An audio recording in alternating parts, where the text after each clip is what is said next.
हम आपके सामने कुछ ऐसे गारंटी लाए हैं जिनके बारे में अब आपको मैं बताऊंगी, जो हम 100% लागू करेंगे।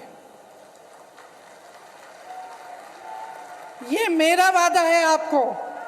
यही वादा मैंने कर्नाटका में किया, यही वादा कर्नाटका के नेताओं ने किया, राहुल गांधी जी ने किया और कर्नाटका की सरकार बनते ही उस कैबिनेट ने पास किया हुआ है।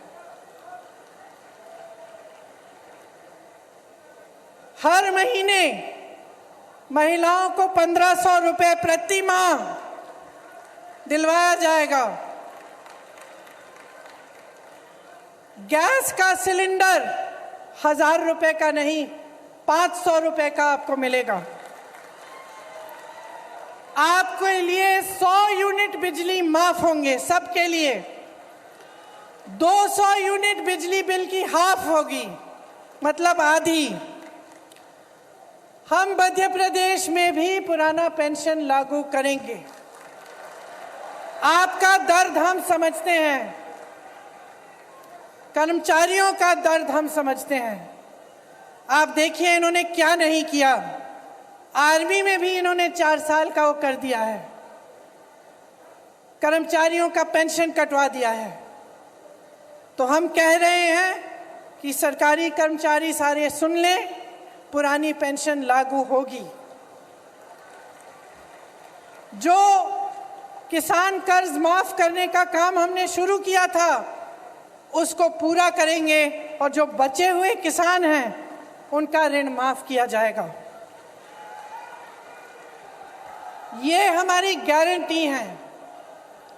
और देखिए, दिल से मैं कह रही हूं कि बहुत साल हो गए, केंद्र में 9 साल हो रहे हैं, आपके प्रदेश में 18 साल हो रहे हैं। ये राजनीति बहुत आगे बढ़ चुकी है जो आपको नकार रही है, आपकी ज़रूरतों को नकार रही है। हर बार आपके जज्बातों को उभारा जाता है, इधर उधर की बातें की जाती हैं। कमलनाथ जी ने कहा हम भारतीय हैं, हम सबके लिए धर्म से बड़ा कुछ नहीं है, हमारी आस्था से बड़ा कुछ नहीं है। चाहे हम किसी भी धर्म के हो, हम उसे दिल में मानते हैं, वो हमारे लिए सर्वोपरि है। लेकिन उसका मतलब ये नहीं है कि पब्लिक को बहकाया जाए, कि पब्लिक के जज्बातों को उभार कर वोट मांगा जाए, उसका मतलब नहीं है। और अगर नेता ऐसा कर रहा है या एक राजनीतिक दल बार बार ऐसा कर रहा है कि चुनाव का समय आया, आपके जज्बात उभार दिए, आपकी काम की बात नहीं की, तो आप उनकी आदत बिगाड़ रहे हो। वो तो है ही बिगड़े, क्योंकि आपको बार बार जज्बातों पर उकसा रहे हैं लेकिन आपका काम नहीं कर रहे हैं। लेकिन आप बिगाड़ रहे हो क्योंकि आप बुरी आदत डलवा रहे हो।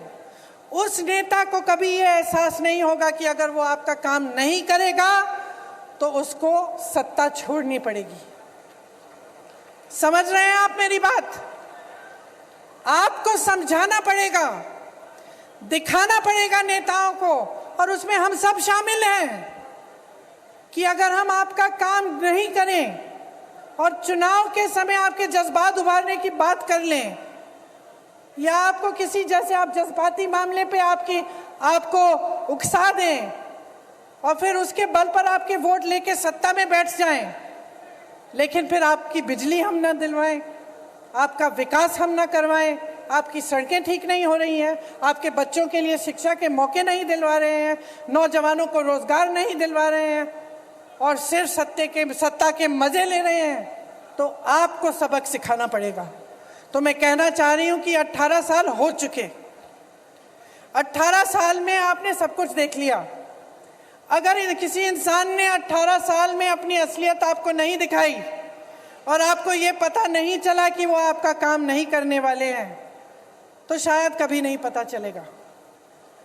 अब 18 सालों में आपने सब कुछ देख लिया, घोषणाएं देख ली, असलियत देख लिया, टीवी में विज्ञापन देख लिए, असलियत देख लिया, बड़ी बड़ी होर्डिंग देख लिए, बड़े बड़े इवेंट देख लिए और सच्चाई देख ली।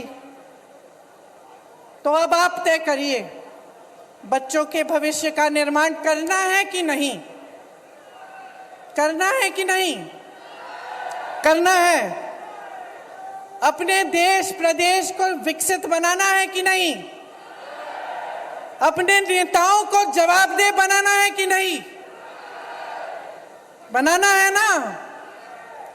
तो मन बना लीजिए, मन बना लीजिए। 6 महीनों में चुनाव है, 6 महीने हैं सोचने के लिए, समझने के लिए, और जो आपने 18 सालों में देखा है उसका आकलन करने के लिए 6 महीने हैं ये समझने के लिए, देखने के लिए कि कांग्रेस की सरकारें क्या कर रही हैं अपने प्रदेशों में। जागरूक बनकर देखिए, समझिए, सुनिए और अपना वोट अपने पक्ष में डालिए। एक ऐसी राजनीति को बनाइए अपने देश में, अपने प्रदेश में, जो आपके प्रति जवाबदेह बने।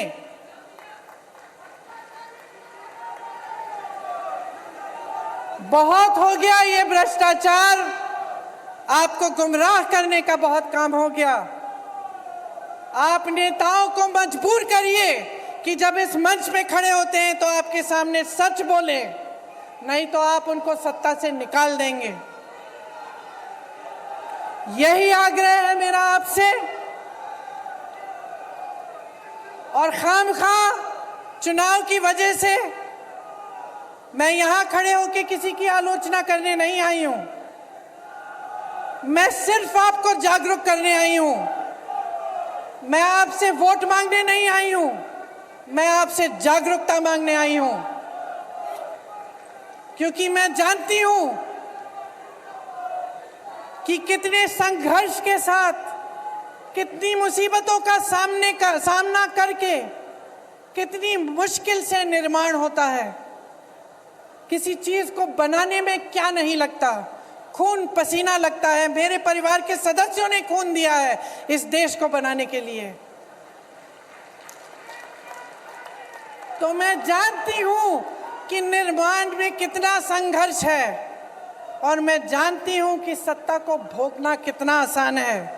मुझे दिखता है कि क्या हो रहा है और मैं चाहती हूं कि जो मुझे दिख रहा है वो आपको भी दिखे, सच्चाई दिखे, और सच्चाई के आधार पर, अपने भविष्य के आधार पर, अपने देश और अपनी देश के प्रति आस्था और भक्ति के आधार पर आप अपना वोट डालें। इसलिए आज हमारे प्रचार का, शायद हमारी प्रचार का शुरुआत है। मैं बहुत सौभाग्य की बात मानती हूं कि ये शुरुआत नर्मदा मैया के तट पर हुआ।